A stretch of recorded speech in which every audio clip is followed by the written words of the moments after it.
If you've ever had a cricket outside your window that kept you up all night, then you know there are some small critters that can make big noise. This is the best way to describe the might of Korg's very cool synth, MicroKorg. Let's have a look at the MicroKorg. Relative to most synthesizers, it's tiny. It employs analog modeling, meaning the oscillators and filters are digital, but designed to sound and feel like an analog synth. The interface has three main sections. The first section houses the master volume, arpeggiator on-off, octave shift, and two wheels controlling pitch bend and modulation depth. The octave shift buttons are well placed. Considering the keyboard only has 36 keys, you'll be using these buttons often. The LEDs inside the button are cleverly color-coded, green for 1 octave, red for 2 octave, so you know how far you are from the original range. The arpeggiator on-off button is also well designed, glowing a bright red to indicate that it's on, with a small LED next to it visually indicating tempo.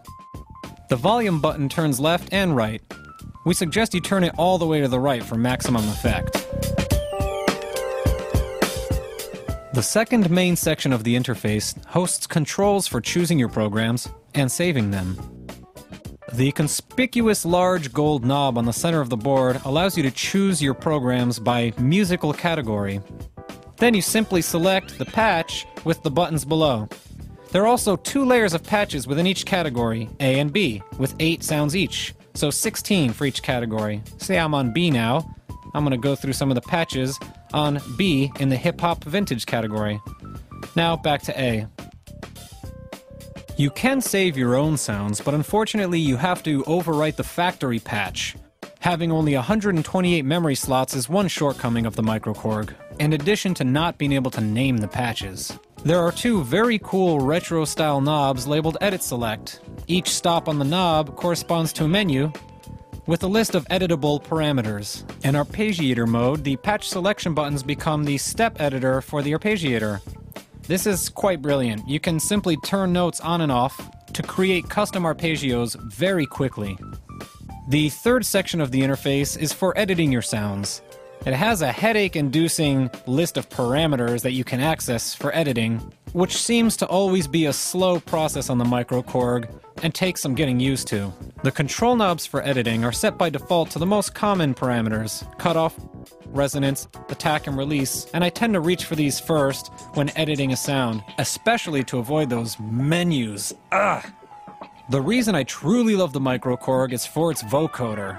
It's super easy to use, it sounds good, and it doesn't take up too much space. Let's hear the vocoder in action on this track that I made.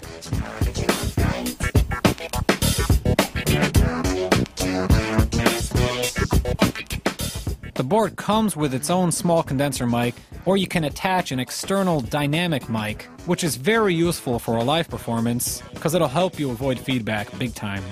The rear of the synth is outfitted with the most essential connections, like MIDI in, out, and through, audio in, which is for your vocoder mic, audio in 2, which has a line input so you can freak audio samples with the vocoder, plus stereo headphone outs, stereo line outs, all 1/4 inch.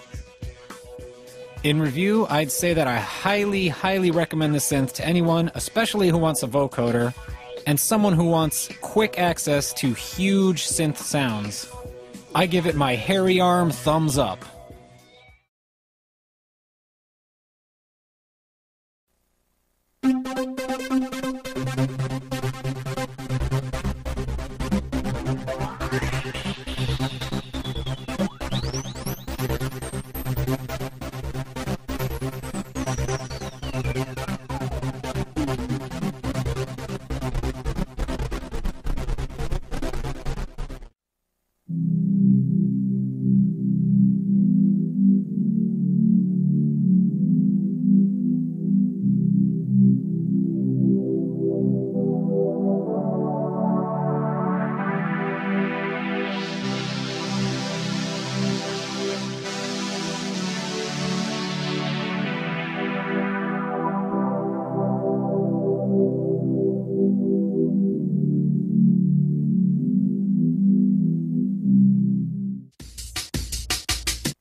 watching this demonstration of